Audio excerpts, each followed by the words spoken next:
Hey guys, I want to thank everybody for listening, and we're very sorry for the technical difficulties. Enjoy the show. Woo! This is Martin St. Pierre, and you're listening to the Sheriff's Podcast.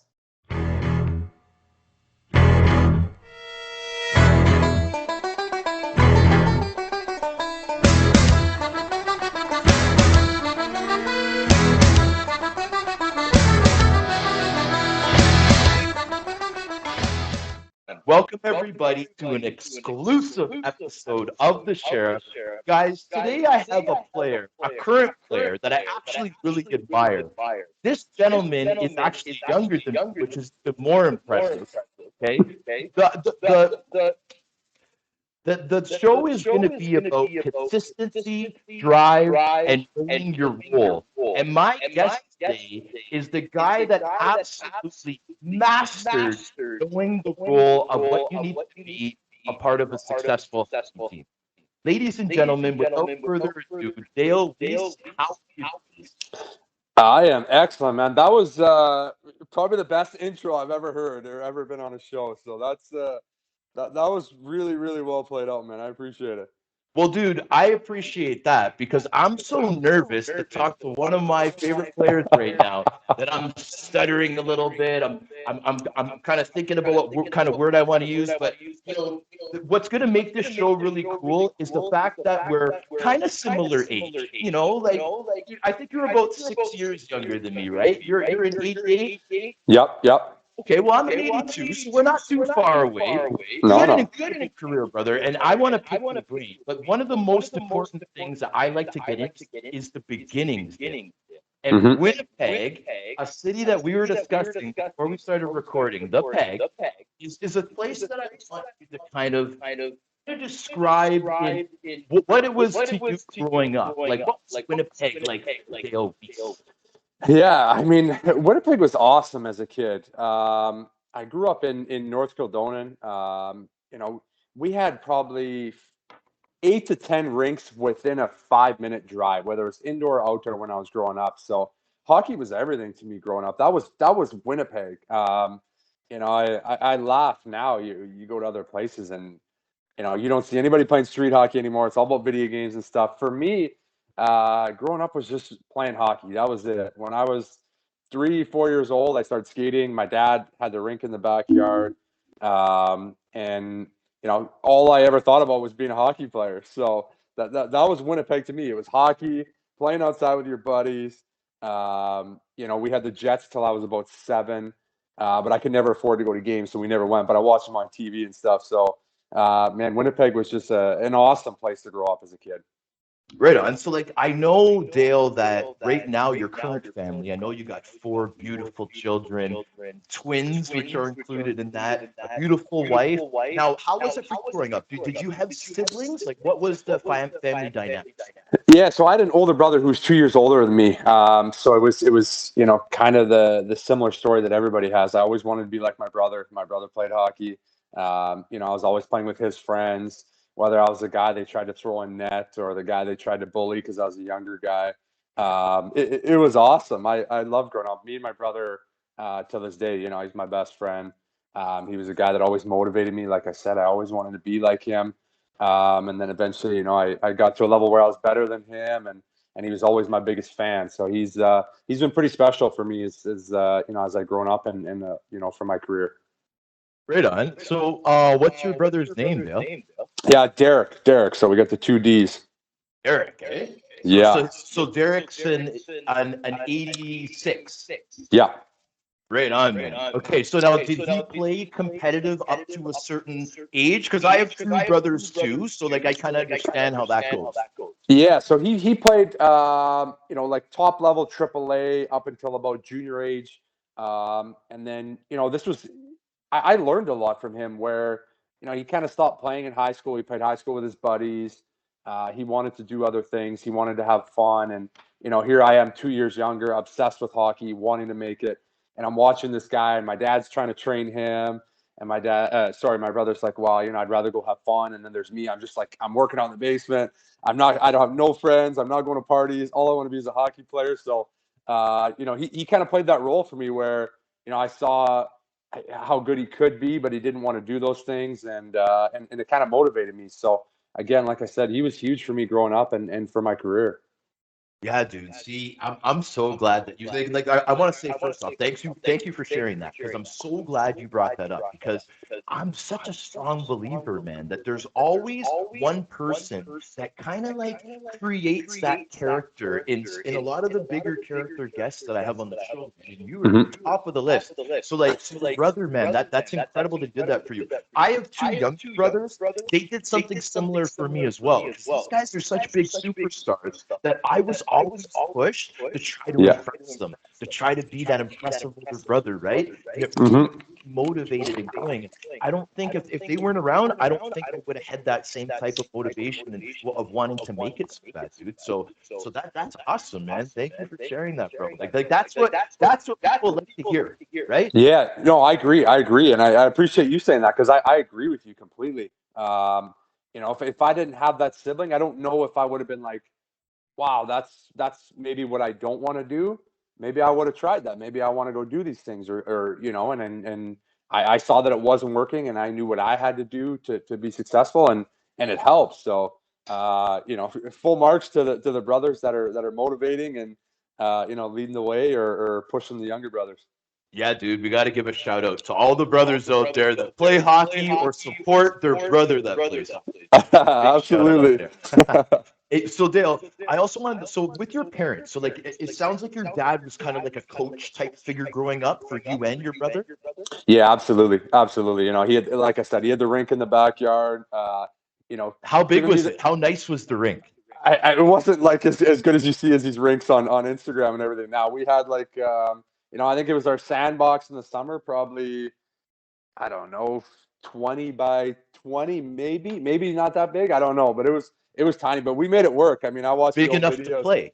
Yeah, it was big enough to learn. I mean, he's 3, 4, 5, 6. You're just learning to skate. It was great for that time. As we get a little older, things got a little more compressed. There's a little more contact. Maybe that made me the player I was now.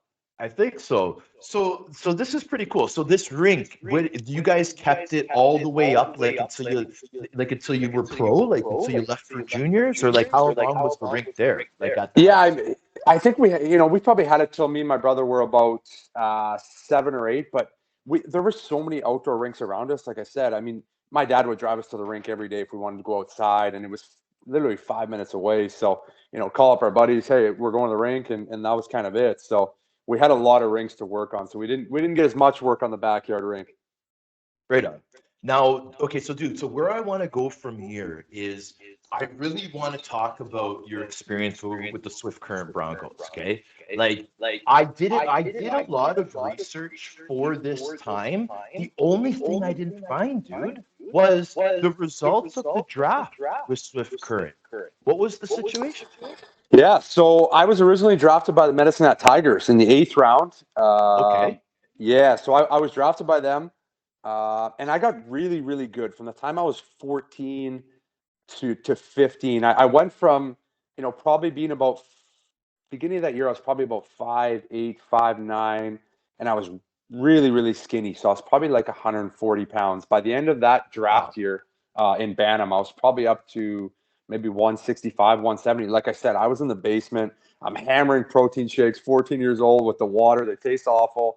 But that's all I did. I was in the basement. And my dad was telling me, like, you're too weak. You got to get stronger. You got to get stronger. So I'm down there. I'm working out. I got bigger. I was drafted in the 8th round. And then, even by the beginning of next year, I was probably about 6'1", 180. So that year, like I got so much stronger, so much bigger. And it just helped me because I was an okay skater, but now I got so much stronger. I became a good skater. It went from being a weakness to a strength for me. And at that time in Winnipeg, we only had 2 provincial midget teams, Mhm. which was a big thing. We had 4 teams the year before. They shrank down. So you didn't have a lot of 15-year-olds that made that team. I made the That's team right. with Yeah, I made the team with 2 other 15-year-olds, which was a big deal. And I got really, really good that year. I went to Medicine Hat at 16. They wanted me to stay. I actually made the team. And I called my dad and I was like, Dad, I'm not ready to stay here. Like, I can't do this. And he's like, what are you talking about? Like, we've been talking about this for like your whole life. Like, you want to play there, you want to be there. And I'm like, Dad, I can't do it. My dad came with me to camp for the first week. And then he went home, and I was there by myself for like a month. And I was like, Dad, I can't do this. So this was like, your 16-year-old season. Yeah. So my first chance to make it. Yeah, underage year. Okay. Yes. So I made the team. Had a great training camp. Like I said, I got really good. 15 to 16.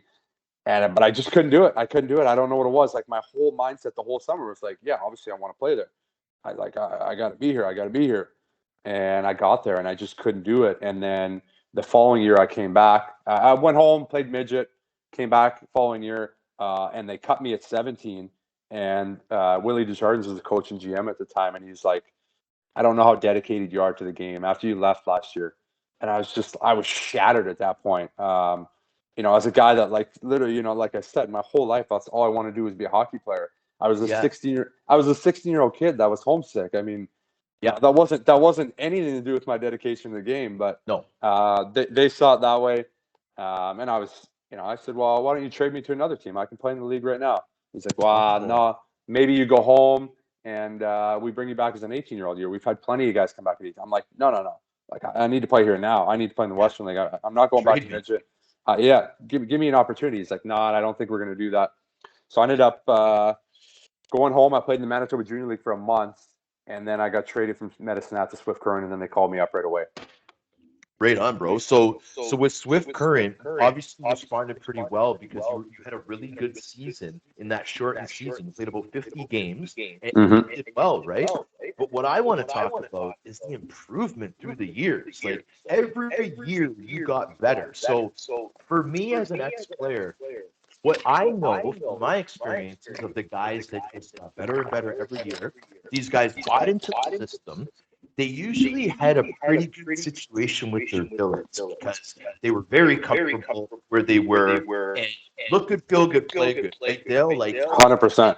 A lot of different components that get a player to play well, and a lot of it is off the ice, right? 100%. So I want you to talk about like with your experience in Swift Current, with your billets. Was it the same billets that you had all 3 years? Yeah, I had the same billets. I was with Clay and Linda Thompson and Swift Current. They were incredible for me. When you say that, like you think about, now when I look back as a 17-year-old kid, like you're a little kid at 17. I know. But you honestly feel like, you're a man, you're pro. an adult. Yeah. And you're really not. So, those outside factors are huge.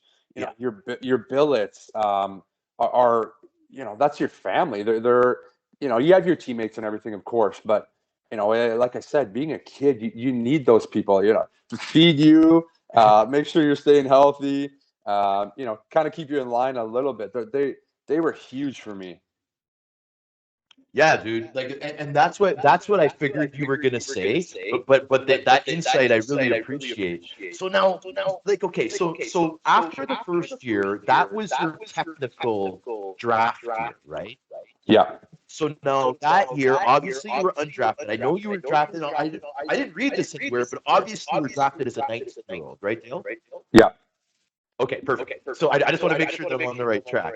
So now, first year, second year, like I said, great improvement. Second year to third year, even better improvement. But man, let's talk about this third year.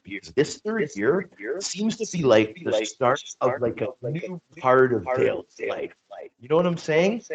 Well, you killed it. So let's look at the stats. So this is the 07-08. So you're almost a 30-goal man, dude. In 53 games, you have 29 goals. You end up with 50 points. So you're pretty much a point per game guy.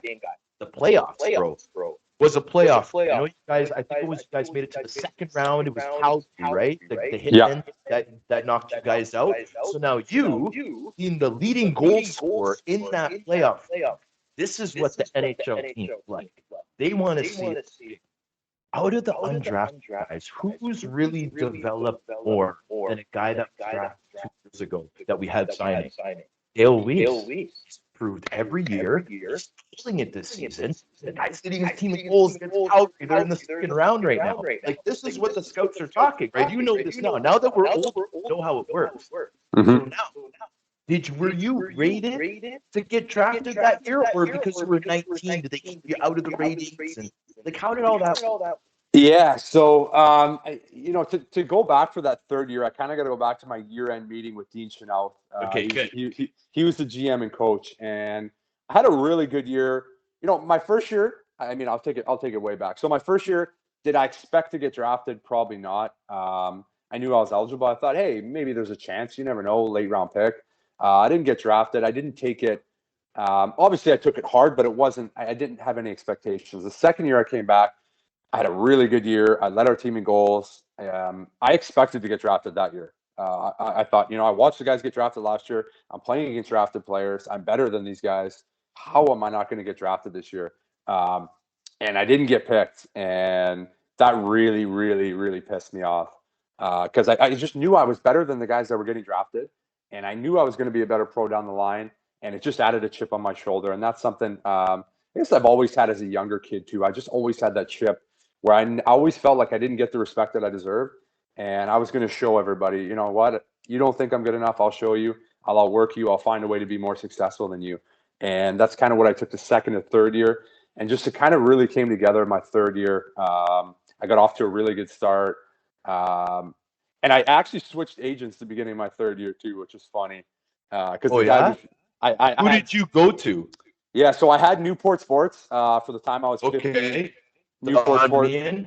Yeah, I mean, Newport Sports comes into your house in the summer. You're 15 years old. You don't know anything, and they're listing off all their NHL superstars, and you're like, okay, where do I sign? And you don't realize they do this to 300 other kids, and you realize it as you go through it. But who was it specifically? Was it Mark Guy that came? Who was it specifically? Jason Taylor. Okay, Jason Taylor. Yeah, great guy. No hard feelings. Oh no, they had some heavy hitters, man. Oh, of course. But you're not a first-round pick, so you're not getting any love. And I knew at the beginning of the start, all of a sudden I start scoring. I get off to a really good start, and teams start sending me questionnaires. Every single day I'm getting questionnaires showing up at the rink from different teams. I'm like, wow, I haven't seen this for 2 years. We get to the midseason ranking. I was ranked in the third, fourth round. Okay. I thought, okay, perfect. That's where I figured I was going to go. And as the year continued on, you speak of the playoffs. Gordie Clark actually was the head scout for the New York Rangers, who ended up drafting me, in June, a couple months later. He was trying to sign me actually after that playoff round in Calgary. He calls my agent, was Elaine Waugh, Roy Sports Group, and he goes, "Hey, I want to sign Dale." And he's like, "Well, you can't. He's still eligible for the draft." Yeah. He's like, "Well, I thought if you're passed over twice, you can sign." He's like, "No, he's still eligible for the draft, so you can't sign him." So I thought that was interesting. I think Tampa was another team that was trying to sign me too, because this was kind of in 2008. It was a time where there wasn't many 9-year-olds getting drafted. It was kind of it was really, really rare at that point. Teams just didn't draft them and then you signed them. So I don't know if the rules changed in that time or what it was, but it was kind of the start of things. And then a couple months later, I ended up getting drafted by New York, and Gordie Clark was the first guy to call me, which was pretty funny. Right on. So guessing by what you just said, you didn't actually physically go to that draft. No, I was at home with my mom and dad watching. I figured, I was going to be a third, fourth round pick, so I wasn't going to go there and sit there, and I thought it'd be, I could watch at home with my mom and dad. Very smart, man, and especially being a couple years older, and knowing that this should have happened a year ago, 2 years ago. Now it's finally going to happen. I'm just going to sit at home, relax with my family, and watch it on TV. So now, this is a pretty good 111th overall, man. Not too shabby, friend. That's a good placement. So now, as a 19-year-old that just came off an amazing season, did you guys have some leverage with the entry level? And even before you answer that, bro, man, I can't believe I went over this. So now, man, from the time you guys got knocked out by Calgary, the next few months, Dale, I can't believe all the things that happened in your life. Like, we're going to go June, the draft. Get drafted, right? So now you're going to go to training camp. You impress the brass, which was the most important. Yeah. Sign entry level in training camp. Is that what happened? Yeah. So they didn't want to sign me, which was interesting. So one of my best friends, Zach Smith, he just retired last year. Great career, Ottawa, finished in Chicago. He's a 19-year-old also. So we kind of went through the same career, trajectory where we started at 17 together. We played on the same line. It was our rookie year. Then we played on 18 together, and then 19 we played together, and then we both got drafted. He went in the third round to Ottawa, a round before me. We had the same agent, and they called him probably 3 days after they drafted. Hey, we want to sign Zach. And I thought, okay, I'm calling my agent. I'm like, yeah, obviously, where's my deal? Like, what's going on here? And when's my turn?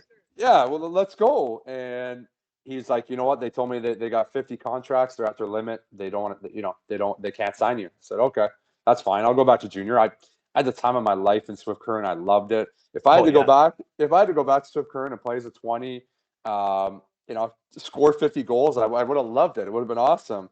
And that's where my mindset was the whole summer. I'm training hard. I wanted to kill it in the Western League. I wanted to have a massive year.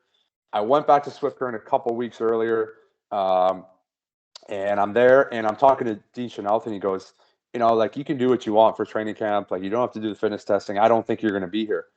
And I was like, I'm telling you, I'm going to be here. They don't have the contracts. They don't want to sign me. He's like, we'll see. So I went through training camp Swift Current. I had like all my clothes, my whole life's there. And I flew to New York. I thought, hey, I'll go play in the rookie tournament for 5 days, have some fun. I come back. So I went to the rookie camp. Where was that? Where was the rookie camp? Traverse City.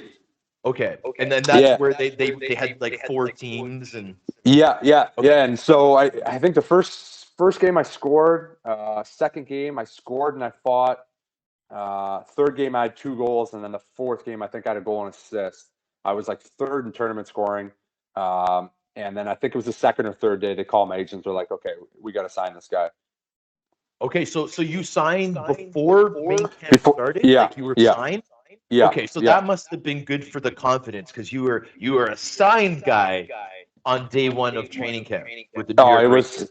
I was on top of the world at that point. I really didn't expect to get signed. I knew I could play pro. I knew I was ready.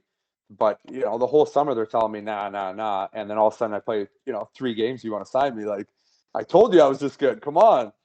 And so now, did you get a signing bonus as well, even though it was like signed late? Perfect, man. I wanted to make sure that you did because I know that the New York Rangers treat their players right. Yeah. So what they were trying to sign me for before I was drafted, I got a lot more eventually. So it was it worked out. Yeah, it worked out really well. So I was on top of the world. Here I am. I'm ready for the first day of training camp. I got my contract.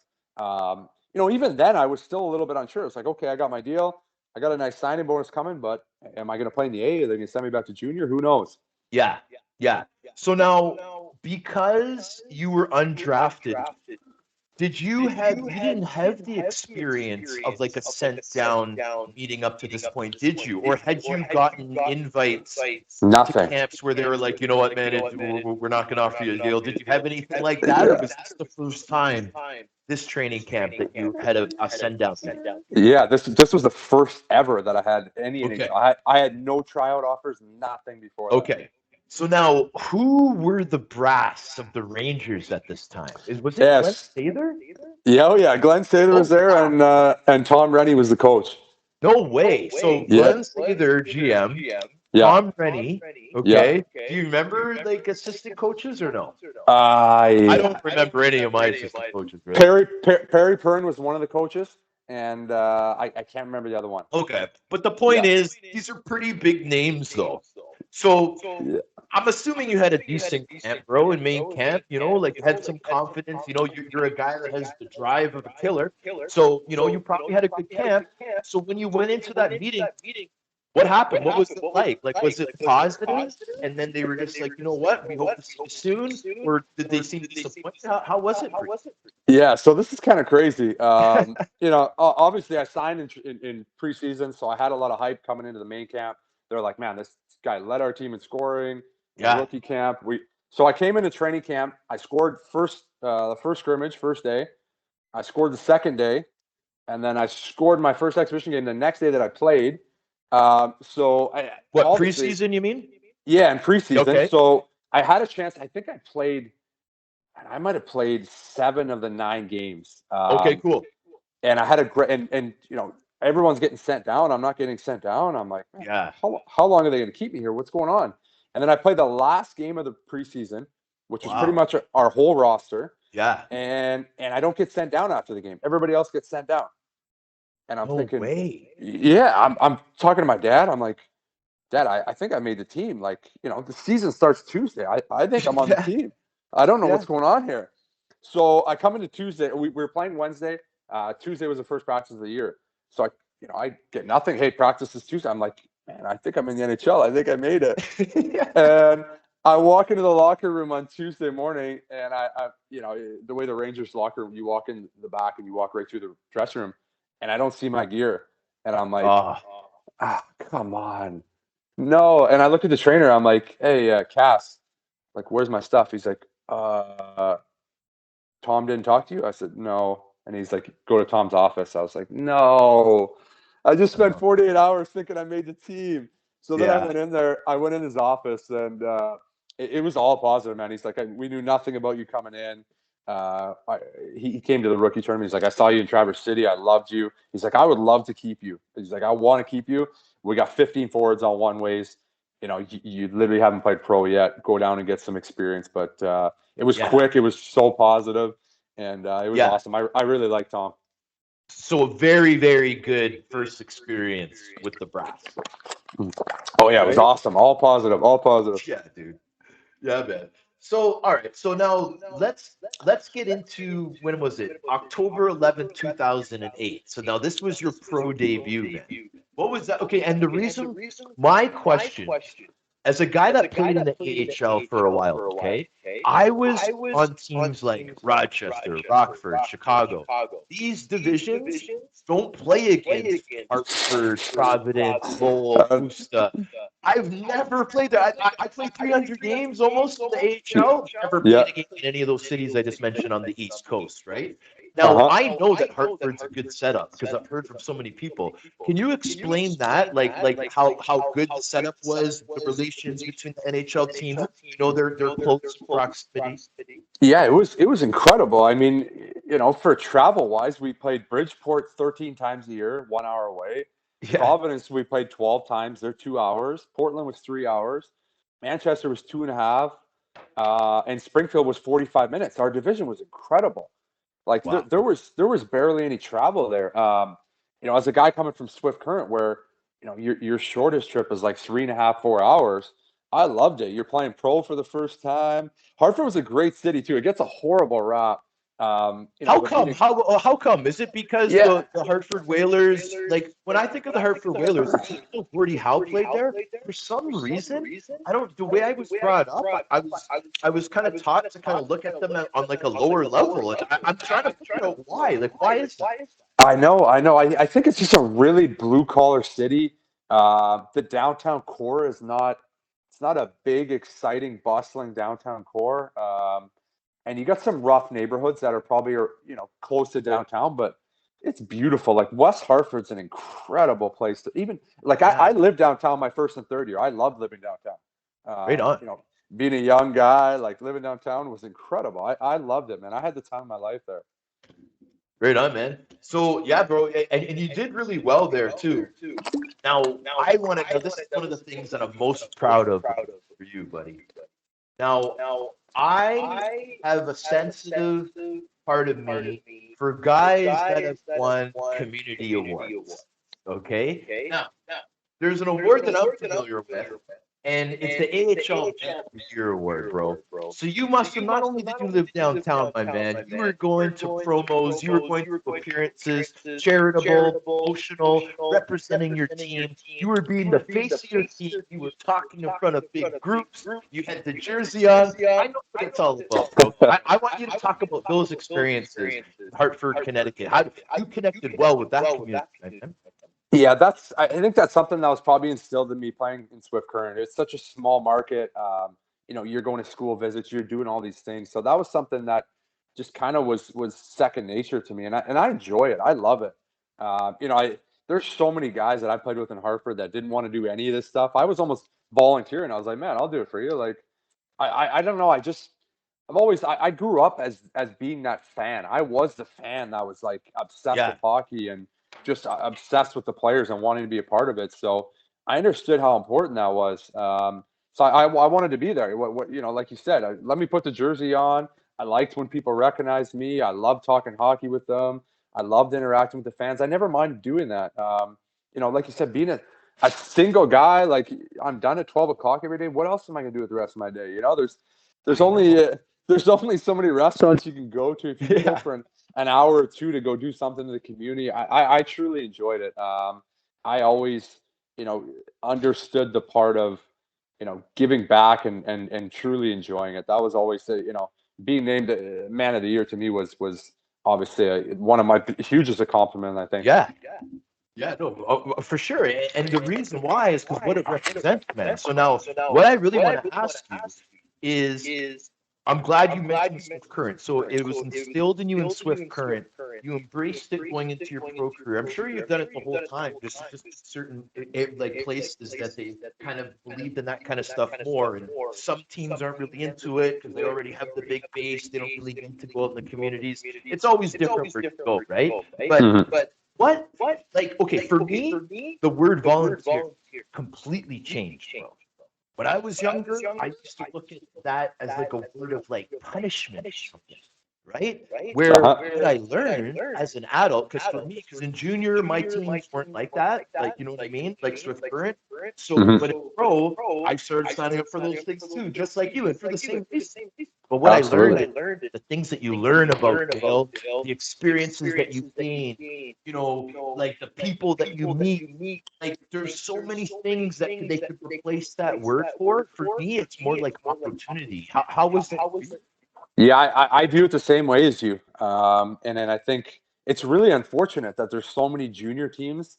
That probably the guys that I played with at pro probably went through that where, they didn't have to go out in the community, like you said, and try to raise awareness about the team and get our ticket sales up being in small communities, like they never did that. So, for me, I just truly enjoyed it. I loved it, like whether guys would just hate doing it sometimes, whether they had to go to a booster dinner for an hour and answer questions. I just loved it. I mean, I understand these are the people that are coming and paying your paycheck. And I think my dad instilled that in little me too, where, I used to go to junior games with my dad when I was younger, and I used to be the kid hanging over the edge, and some guys wouldn't tap my hand. And I just, like, it just always affected me. And I said, if I ever got to a position where I could actually affect people in a positive way, that I was never going to miss that opportunity to tap a kid's hand or, spend 2 seconds talking to somebody instead of trying to blow them off because you're an asshole. Like, I've never looked at it that way. I think that's why some of the markets that I played in were so attracted to me as a player. Yeah, dude. And like, I think the best teams that have the most success is when there's a big number of guys on the team that buy into that. Because, man, I played for a team where, some teams you'll just be you, Dale. Some teams you'll just be you and like one other guy. I played for a team where like half the team would come to all of them. And like I'm telling you, and when that happens, Wow. like it's the team promo. Okay, they're selling their tickets, they're getting the name out there. They're like, if it's a school or whatever, they're interacting with the kids. But then, what happens when the boys are all together? Practice is done, and you're already together. Well, of course, you're gonna go for yeah, exactly. Right? So then it turns into a team function. And like my point is that the team camaraderie, man, I believe that's one of the aspects of our game where it's kind of fading away, man. Like, is I it haven't even ever? asked you about any rookie parties and stuff, and with the Rangers and all that kind of stuff. But you know what I mean. Like, do you believe that it's changed as well? Oh, completely. And I don't even have the answer why. I've been trying to figure it out. Even the last couple of years, 2 years ago in the NHL when I finished, and a couple of years before that, it's just, when I started in Vancouver when I was a rookie, I just loved this. We would get on the road, and if you weren't playing the next day, it was like Henrik Sedin and Daniel Sedin were like, they would, I don't know how much they pay, but they're paying the bus driver. They're like, hey, stay there. Everybody go in the hotel. You get changed. Be on the bus in 10 minutes. Like, here's your superstars, and they're coming out to the bar and they're taking everybody. They're not getting hammered. They're not crushing drinks or anything, but they're there. And that, when those guys are there, who's going to sit in their room and be like, oh, I'm going to stay in tonight. Like they just brought it. And you talk about team camaraderie. Like that was one of the best teams I've been on. We were the best team in the league that year. They went to the Stanley Cup final the year before, and you wonder why.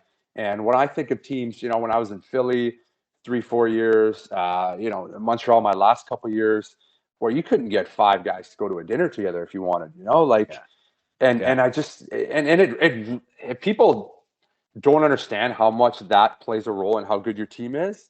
Like you're completely lost. Like, I think that's the biggest part of being a team. There's so many of those nights where I've seen teams. I mean, Philly's a good example. We lost 10 in a row one time. This might have been 2017 maybe. We lost 10 in a row. We lost on a Sunday in Philly. We flew to Calgary. That night we went out and we literally reeled off 8 in a row after that. And Really? it was a pretty incredible story. I love telling people that one because, you know, what else can you account that to? Because the boys finally got together and had some fun. Yeah, dude, and really that's what it's all about. Okay, so you just brought it up, so I'm gonna go with that. Well, I'm gonna go with it. We're gonna go to Vancouver, my birthplace. First 6 years of my life lived there. Yes. Right. So I have a little it's special to me. So now Vancouver was a team that like didn't they show interest in you like before? Right? Like it was like there was some kind of transaction where they tried to get you before. It was Right. Time that you actually signed. Yeah. So, you know, they obviously, I talked to them a lot before the draft. They weren't one of the teams that picked me, but I remember it was like my second or third year in the minors when, again, I was telling my agent, like, you know, I wasn't the guy, hey, call the GM, tell him to trade me. But I'm like, man, I'm ready to play in the NHL. Like, I can't even get a call up. I was a 21-year-old kid. I had 30 goals. I was fighting everybody. I took on anybody. And there wasn't one guy in the league that was 21 years old that had those stats. And I'm like, man, I'm ready to play in the NHL. I can't even get a call up right now.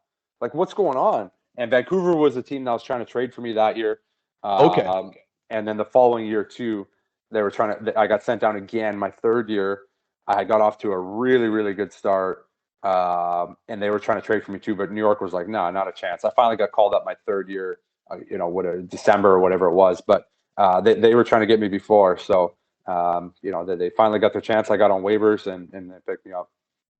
Awesome, dude. Let's talk about the night of October 20th, 2011, where you had a special encounter with Mr. Peke Rinne. I think I might score more goals on him than anybody else. Really? I've got a lot against him, actually. I always scored against him, man. But so for the listeners, this was your first NHL goal. So I mean, everybody dreams about scoring your first goal in the NHL. It's, you know, on my backyard rink or on the street hockey and finally scoring. You know, I played 10 games the year before with the Rangers and I didn't score. And then it took me to my 7th game with Vancouver to get my first one. I had a couple chances, you know, the last couple games. I knew I was getting close, but finally to get that first goal on home ice, that was just a memory I'll never forget. Where did you live in Vancouver, dude? Did you move every year or did you find a spot you liked? First year I was in Yaletown, and then my second and third years I was kind of like central downtown. Wow. Yeah. So I enjoyed it. So now let me ask you this. So you were there for a good amount of time, right? So, you know, people say, oh, yeah, I lived in Vancouver. Yeah, they visited for 3 weeks one summer, right? You lived in Vancouver. You lived in Vancouver. You were a resident of Vancouver, British Columbia. How cute. Like, for the listeners that have never been to Western Canada, have you ever been anywhere that is anything close to that in scenic? No, it's Vancouver is the most beautiful city in the world. You have everything. Is it the most beautiful city in the world? This is you who have traveled all over the world. Yeah, I stand by that. You know, you have the mountains, you have water, like you have beautiful buildings. Downtown is just beautiful. The seawall, like, I love Vancouver. The weather's great. It's never cold. The summer's incredible. You got beaches. I mean, Whistler's an hour away. It's where I lived my second year of the lockout year.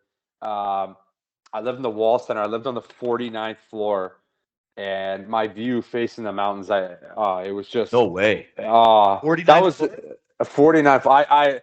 It was only like 4 months, so I splurged a little bit, and I had a really nice place. And man, that was like a moment where I was like, man, like wow. Every morning I wake up, floor to ceiling windows. I'm looking at the mountains, like Well, there you could 180. say like you made it, but you earned it. I Yeah. think I earned it is a better statement than saying I made it. Like, you know, Yeah. you see in movies. Yeah, You yeah, earned I it, agree. bro. I You agree. earned I it. agree. So that's man, I got a soft spot for Vancouver. I love Vancouver.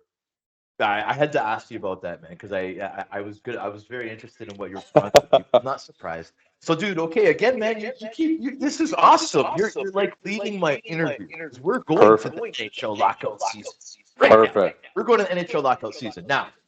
I want the listeners to know that I don't even know how to pronounce this. You're gonna have to, Dale, but this is the top level in Netherlands. How do you say the Eredivisie? How do you say that? Good luck. No. Hey, your guess is as good as mine, buddy. Okay, awesome. So Eredivisie. Now Yep. this is top level in Netherlands, but you play for a team called the Tilburg Trappers, correct? Yes. Okay, so now before you begin, I want my listeners to know this guy, Dale Weise, got the nickname the Dutch Grits. The Dutch Gretzky. Now, Dale wants to ask, now why would they name him the Dutch Gretzky? Well, I'll tell you why. The guy got 48 points in 19 games, 22 goals in 19 games. How fun of a time was it for you, Hilbert? Oh man, I had the time of my life. I know I say this everywhere, but I just every place I go, I've had so much fun, and I love the memories. This was cool for me. I went to Vancouver. I was a young guy. I finally had a one way. I went there September 1st. So that's a one way. That's when the one way started? Yeah, and then I'm thinking, well, we're not gonna have a lockout. Like I'm 23, I don't pay attention to what's going on. I'm like, there's no way there's a lockout happening. Then I get there, I'm training for 3 weeks, and nobody shows up. It's like me and two other guys. I'm like, holy smokes, I think we're actually having a lockout here. So I went home after 3 weeks. I was sitting there for a month, and I'm calling my agent. I'm like, is this gonna last for a while? Like I'm 23, I gotta get playing hockey, and I had a one way, so I couldn't play in the American League. So I just had to sit at home. So I'm like, wow, I got to go play. I was like, send me anywhere. He literally called me back in an hour. He's like, I literally have a team in the Netherlands if you want to go. I was like, hey, get me on a flight. Let's go. I went with my at the time girlfriend, my wife now, and we had the time of our life there. Like these people literally treated me like I was Gretzky. It was just from the year before in Vancouver where was tough for me, where I sat on the fourth line. I didn't play. I had a different role I've never had in my life where all I thought about was fighting. It's all I did. And then now I get to go back to playing hockey again. You know, was the level of play great? You know, it wasn't the greatest. But these people were so passionate. They treated me and my wife like stars. It was incredible. So now I'm so glad that you brought it up, brother, because family to me, and like let's be more specific. Now, a lot of guys when they're in their 20s and let's say early 30s, because I'm finding a lot of us hockey guys, like maybe not yourself, brother, but a lot of our buddies, they'll have girls that they've been with, and like you know, they're the girlfriends and they fiancés. That'll be like a 10-year span, and then Oh they yeah, finally get settled down when they're in their early 30s, right? yeah, But there's a time for most hockey players when they have their significant other with them. Now, this is going to go two ways. Either the girl's not good for you and uh-huh. shouldn't be there. That's what the parents say, and the brothers and sisters, the buddies that are good buddies, they'll all be saying that. Oh, everything's good with him, man. I just wish he'd get rid of that fraud. Yep. Or there's the other side. And I know that your case is the other side. And I'm glad that you brought it up because we're talking about Lauren, right? Yeah, absolutely. So I was single in Vancouver for my first rookie year, and maybe that's why my mom and dad and my buddies were like, "Man, you need a girlfriend. You got to settle down a little bit." So I actually came home, and it was one of the first nights I went home. Went out in Winnipeg. I ended up meeting her, and I, so we just started dating in the summer, and then we got to a point October. I think it was middle October, end of October. I was like, "Look, I'm going to Amsterdam." And I really liked her at this point. It was like, like I really like this girl. I haven't liked anybody like this. I don't know how long I'm going to go for. If I end up going for 6 months, like we're not going to date long distance. Like so I was like, I'm going to take a complete risk here. I was like, why don't you come with me? Let's see what happens. So we like you said, you go down the road. We were gonna find out pretty quick if we liked each other. If we didn't, obviously worked out. We had the time of our lives there, and the rest is history. Wow, man. So, wow, that's cool. The only way I can relate is before when my first time going overseas was that league in the UK, right? Yeah. So the second year I got engaged and brought my fiance to Scotland, right? Nice. So I know the feeling. I know being able to experience that type of feeling overseas and something, you're discovering things together all for the first time. Yeah. Wow. Is that ever an experience like in your relationship that you're in Amsterdam, man? Whoa. Yeah. Yeah. 100%. I mean, I think that's probably maybe why I enjoyed it so much. I mean, if I would have been there by myself, I probably would have enjoyed it. But like we were just getting to know each other for the first time. She didn't really know anything about me as a hockey player, so it was cool. We got to enjoy a lot of fun things, and like I said, they literally treated us like royalty there. After games, they had like a bar for the fans, and they had a bar for like the sponsors, and like it was just, man, they you come up there and like all the sponsors are like passing you bottles of champagne, and it was like a party after every home game. And our team was so good, we won every game. Did you? Okay, so you Yeah. guys we were the were top team. we were incredible. I played with another really good import over there, Josh Pruden, who was really good. He played the American League a little bit. Yeah, yeah, no, I know who he is. Yeah. Yeah. Okay. He was my line mate, so we ripped it up over there. And then it was just awesome. Like our team was. We also, like Destil, the guy that owns Destil was the richest guy, probably one of the richest guys in the country. Wow. So our team had a lot of money, and it's crazy because so many people like shot down the league. They're like, why would you go there? Why would you do this when after being in the Swedish league now and after being there, I'm telling you that team had probably 10 times the resources that any team in the Swedish league has. So, it was a great time, man. Right on, man. Right on. So, all right. So now, and thank you because I really, really appreciate that type of insight. The Montreal Canadiens, for me, the fan of hockey, that's where I followed you the closest because when you were playing in Montreal, I was playing semi-pro in the semi-pro league in Quebec, and man, we can go on forever and ever about the culture differences in the province of Quebec hockey compared to anywhere else in the world, right? Like Yeah. everything's Montreal Canadiens, and when I say everything, I mean is about the Montreal teams. When it comes to news, headlines, what I got caught in the club, anything, man. Montreal is number one. So now you had an idea. Is there some kind of warning for the players when they sign in Montreal that okay, just watch around when you walk into town because you are a star? I I think you can expect it. Everybody always talks about it, but I don't think you really understand it till you're there and you really see how crazy it is and how crazy the fans are and how loved you are. You can't explain it unless you've lived it.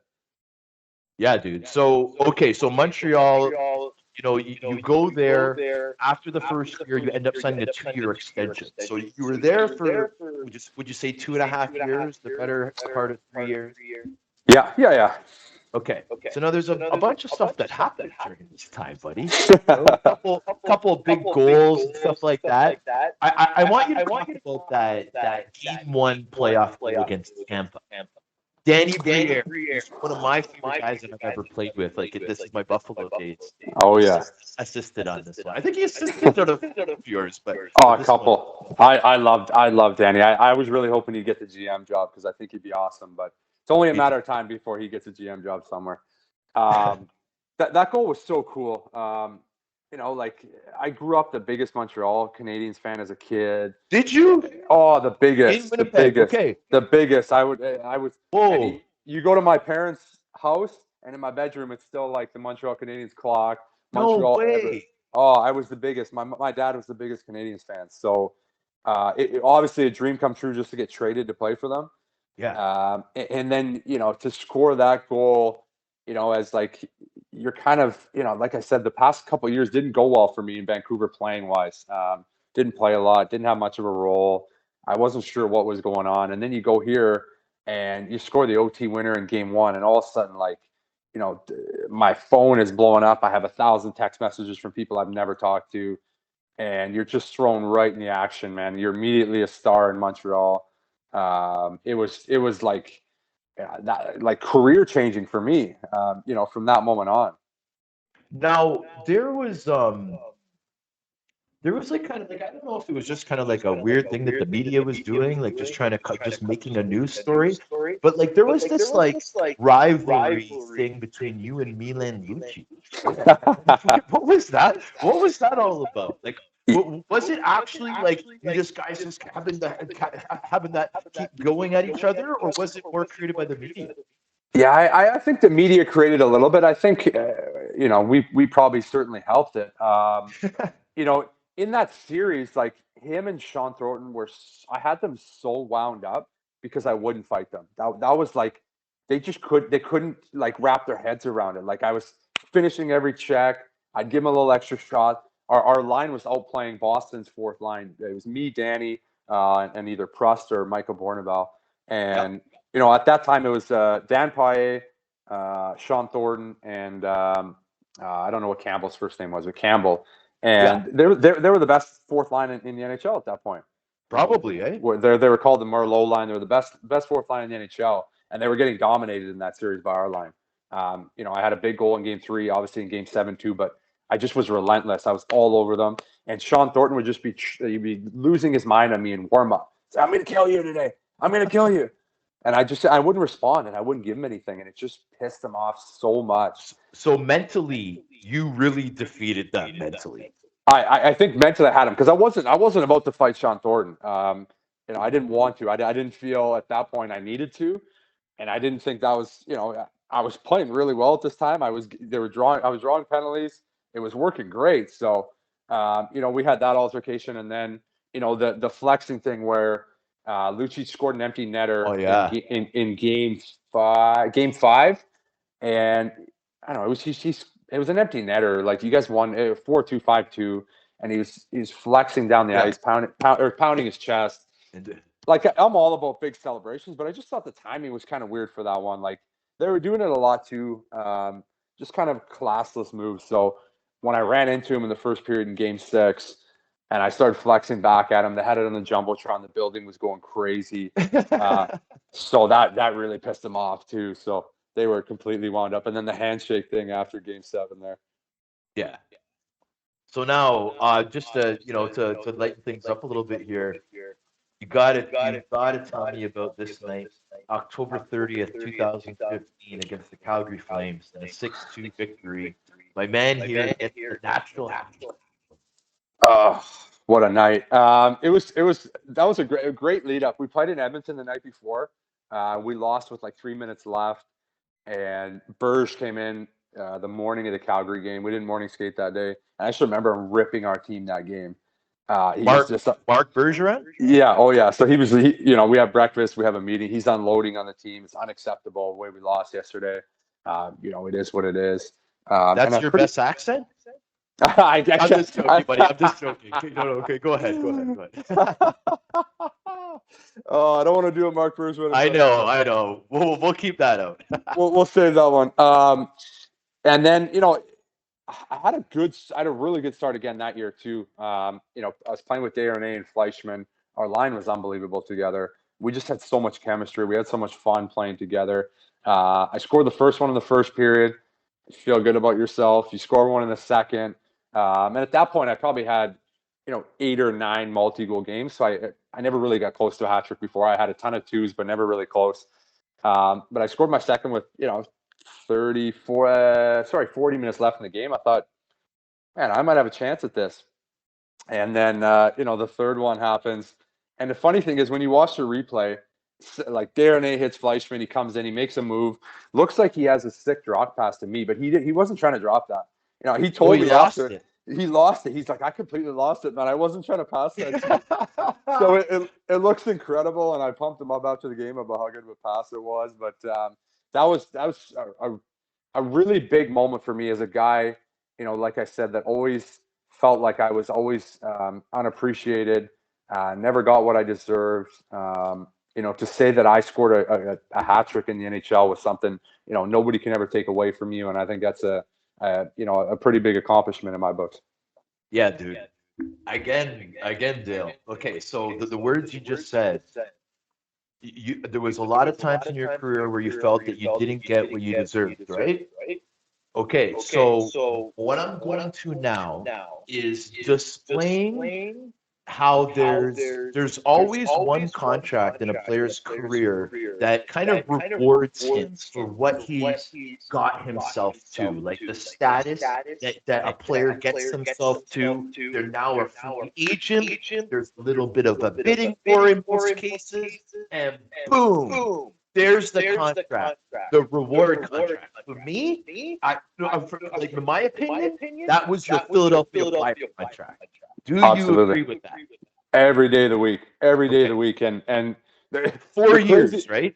Yeah, 4 years. Beautiful 4-year contract. Yeah, it was beautiful. And the crazy thing is, if I would have stayed in Montreal, it would have been a lot bigger. If I just stayed there for an extra couple months, man, I think. Oh yeah.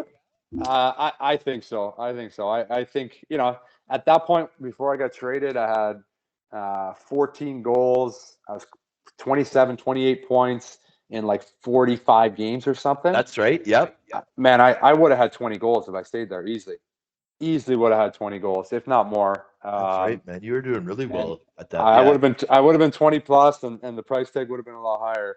But I mean, like there's never, like I talk contracts with a lot of my guests, like these reward contracts. There's no need to talk numbers, but you signed a 4-year deal, so now that gives a player a type of feeling that guys don't get with 1-year deals, right? So that must have been very important to your family at that point. Now, what was your family at this point? How many have had a little one come? What was the dynamic? Yeah, so my son would have been 3, and my daughter would have been almost a year. So I had 2 young kids. I was married. We got married 2014. So this was about we've been married for almost 2 years. That was everything. Getting that contract, was like the most rewarding. Outside of having my kids and getting married, that was probably the most rewarding moment of my whole life. Where wow. My agent calls me. He's like, "Oh yeah, we got the deal. This is it. It's official." Man, I broke down and cried. I was like, just so proud of myself. Like we worked your whole life to get to that point where you're grinding. I got a 2-year deal from Montreal. I was so happy about that 2-year deal, but it wasn't like that one, where you sign that deal. It's like, no matter what I do now, I'm in a very, very successful position. And I earned that. It was just so rewarding. And I was actually in Montreal when I signed that deal.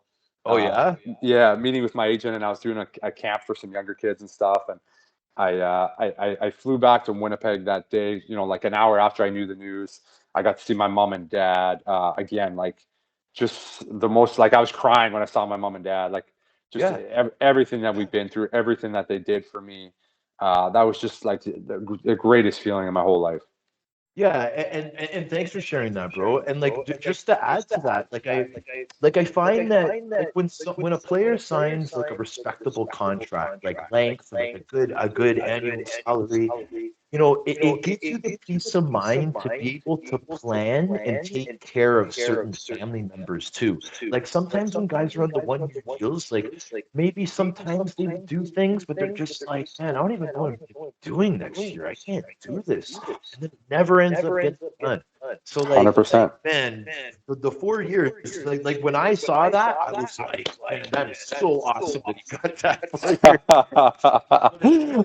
That's great. So now, how did you guys approach the 4-year deal as far as where you lived? Did you rent? Did you buy something? How did you do that part? Yeah. So finally you get some stability where I rented obviously all the years before.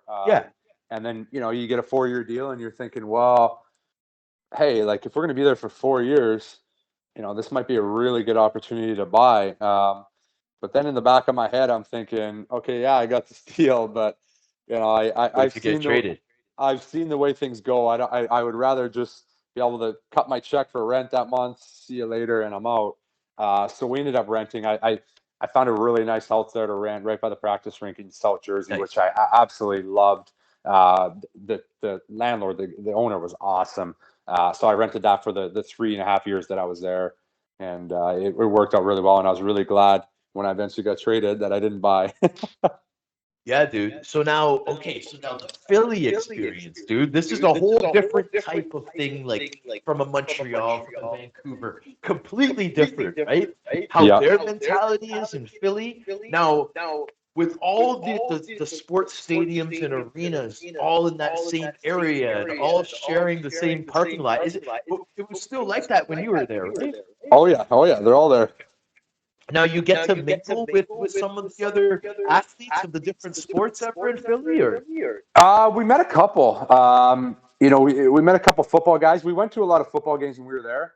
Went to a lot of basketball games, and the way the rooms are situated in Philly, like you have Philly's game rink, and then the 76ers dressing rooms right beside it. So you see them a ton. okay. We didn't mingle with them a lot. Sometimes we'd play at 1 o'clock. They'd be playing at night, and they'd be coming in, they'd be changing the rink and stuff, which I thought was wild. Yeah. But yeah, it was cool, man. They love their sports there. Oh yeah, no, and it just seems like just they have more like an aggressive passion. Very aggressive. Montreal, they have the passion. With Philly, Yeah. it's like an aggressive. Like they're Yes. willing to fight for their teams, man. Oh yeah, you're bang on. I mean, when we would go to like tailgates and the football games, you'd see fights breaking out. All like people are just crazy. So Yeah. that's you said that perfectly. Like Yeah. very very aggressive fan base.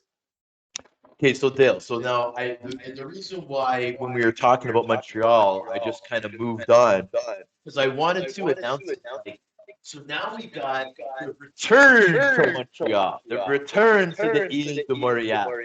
Now, what I really want to talk about, like in this little part here, is what a lot of people don't realize is the historical areas around Montreal. And Laval is one of those areas that has there's so many different dynamics to Laval, man. It depends what you want to talk about. So now what I want to talk about right now was what I heard, because I haven't seen it. I heard that Bell Media built a state-of-the-art arena for the Rocket de Laval, and that it's the sting image of the Bell Center, just smaller. Is that true? Essentially, it's beautiful. They did an incredible job.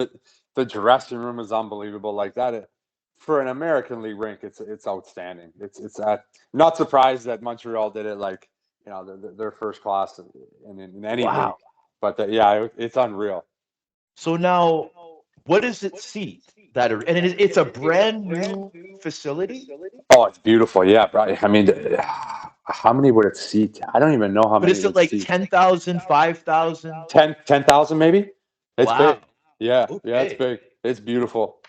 Yeah, dude. So and then it's all like it's the same colors as Montreal Canadiens, and like it's all just like you just know it's the baby Alps. Oh, essentially, yeah, all the hallways and everything. Oh yeah, So unreal. it's got that Montreal magic then. Like that's what I'm trying to get at. Like when you're at the Bell Center, it's a different feeling, man. I know there's the joke about being a healthy scratch, but like I've had an opportunity to watch a game in the Bell Center as a person from Toronto. Again, it was the time when I was living in Quebec, and my brother-in-law had 2 tickets right on the glass in the corner of the center, the Bell. And man, I went there, man, and I'm telling you, man, it was one of the coolest experiences ever. Do you get kind of some of that in Laval too, or? I didn't know it's hard to personally. compare. I didn't personally know, but I know what you're saying about the Bell Center. I felt that every time. Like, man, I would get chills driving to the rink on a Saturday night at the Bell Center. Really? I lived in Broussard. I'd have the tunes going, man. I would literally get chills driving to the rink. I get chills thinking about it right now. Wow. There's just nothing like it. It's you see the lights going around. You're pulling up the high CBC cameras watching you get out. You got your suit on, man. It's Saturday night. Everybody in the country's watching you. there's nothing like the Bell Center. You can't compare it to anywhere else, in my opinion. So, dude, but one thing we can compare it to is the playoff run from last year. Tell me about that. Holy smokes, bro. Like, man, you know what pains me is the fact that they couldn't have fans. I just couldn't imagine how wild it was. that's right. There was zero fans. No, I think the conference final was like 500. Yeah, eh? I think. Okay.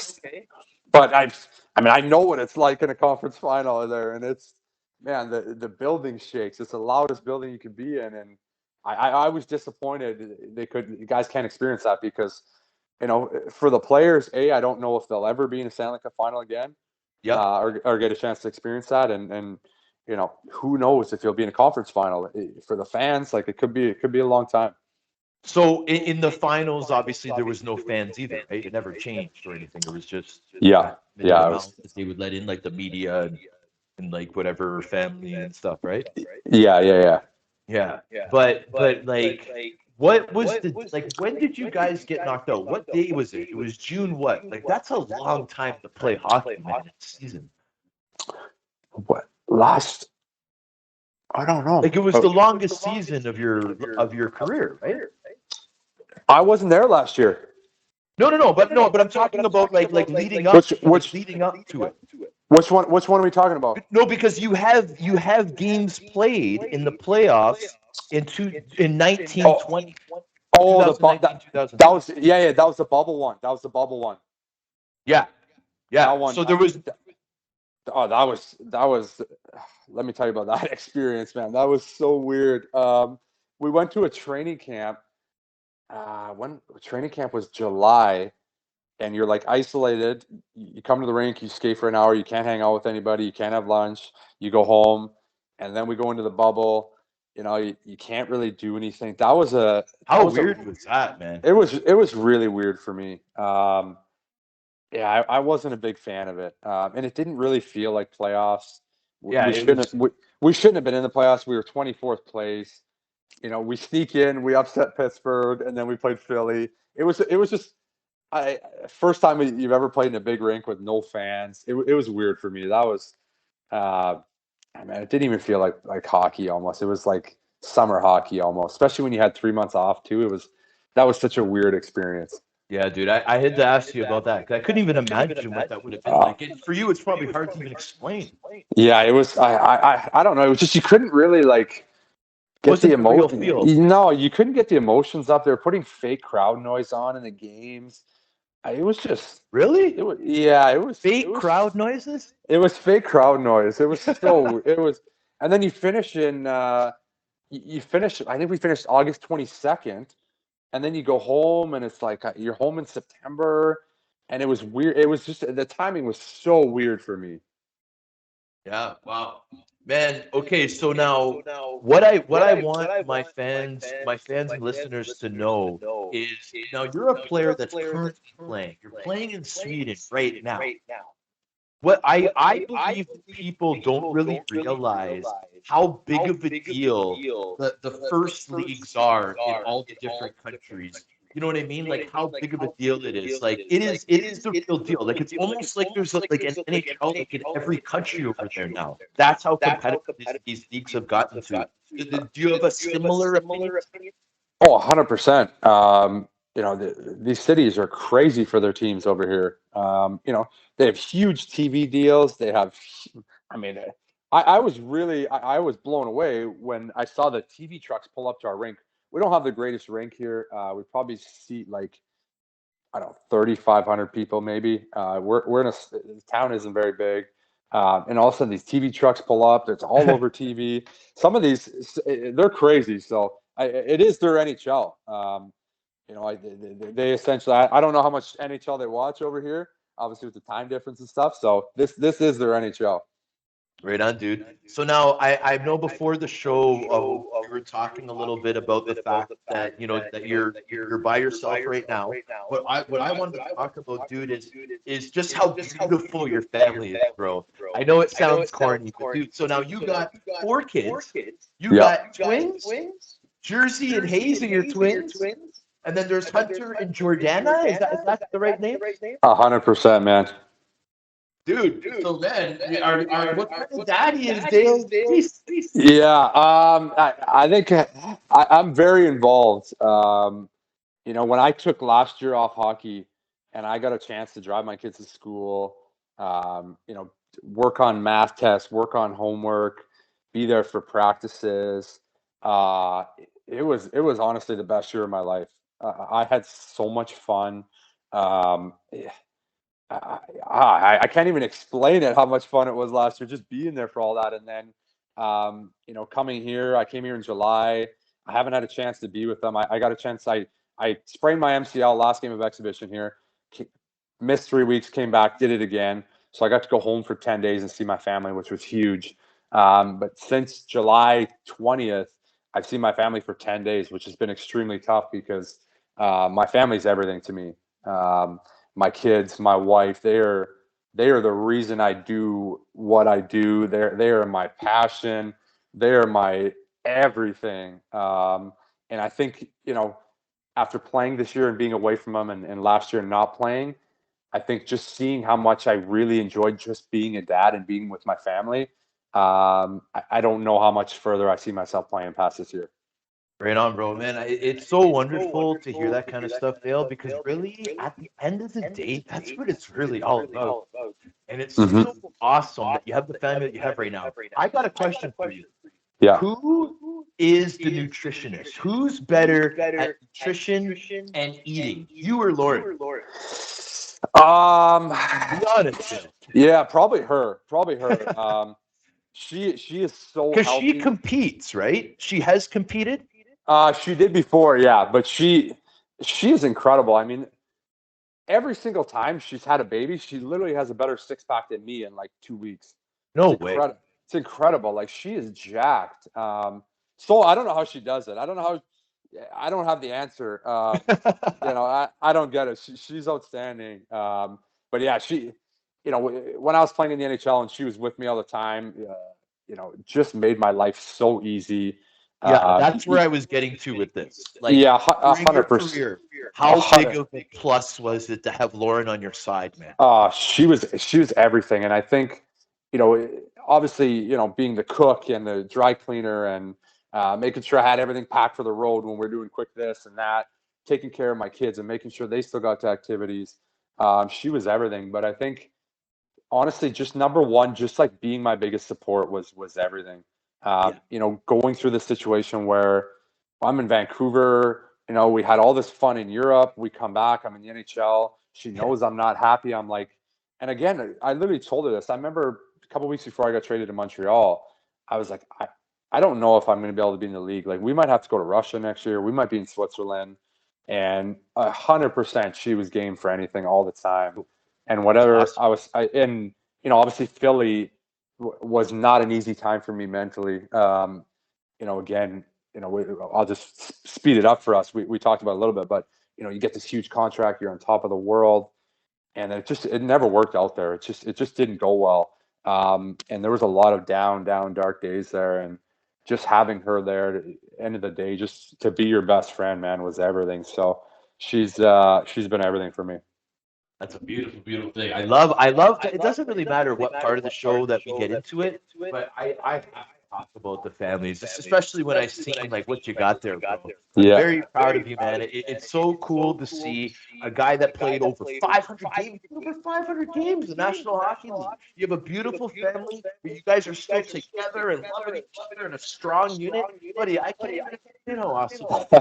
I appreciate that. A lot of guys they won't say stuff like that. It's just a guy thing to say. But dude, I don't care about that. I'm a dude that cries all the time, and I think it's such a beautiful thing, bro, to see what you got going on. So I just want to congratulate you like that personally, and and it's a beautiful thing. It's a nice thing to talk about, right? Yeah, I appreciate. Hey, I feel the same way. I've never been one to hide back the emotions. I think that's the root of a lot of problems with hockey players. Is we never learn to say how we feel or actually tell how you feel, and that's the root of a lot of problems. And I did it for a long time. You want to be the tough and macho guy and everything's okay and stuff like that. And you know, I've learned over the last couple of years, like, man, it's okay to come out and speak about your feelings, or if you're not feeling good, or it's okay to voice that. And definitely having a support system, like a supporting wife that wants to hear, how are you feeling? Tell me the truth. It goes a long way. Yes, bro. And yeah, man, that's it's so awesome, dude. Dude, I got to put you on the spot, man. There's a lot of things that I couldn't get into. I know I've already gone over the time frame, which I apologize, but there's a lot of other things, dude. Will you come back for a part two? I would love to come back for part 2, man. This is awesome. I appreciate it so much, man. And I apologize for the time. You're such an interesting guy. There was so many. I'm like, okay, so what am I gonna choose from here? Things I'm gonna talk There's about, lots of stories, I gotta go man. for these ones right now. Yeah. Try to squeeze her in. But dude, that's so awesome, bro. I'm gonna end it here because dude, we're gonna end on a positive, the beautiful family talk. And I want Perfect. to thank the listeners for tuning in to another episode of The Sheriff featuring special guest Mr. Weise. And Weise is the way that we like to say it. Absolutely, man. Hey, thanks for having me. I'm looking forward to part 2 already. Awesome, buddy. So we're gonna sign off here, guys. Woo!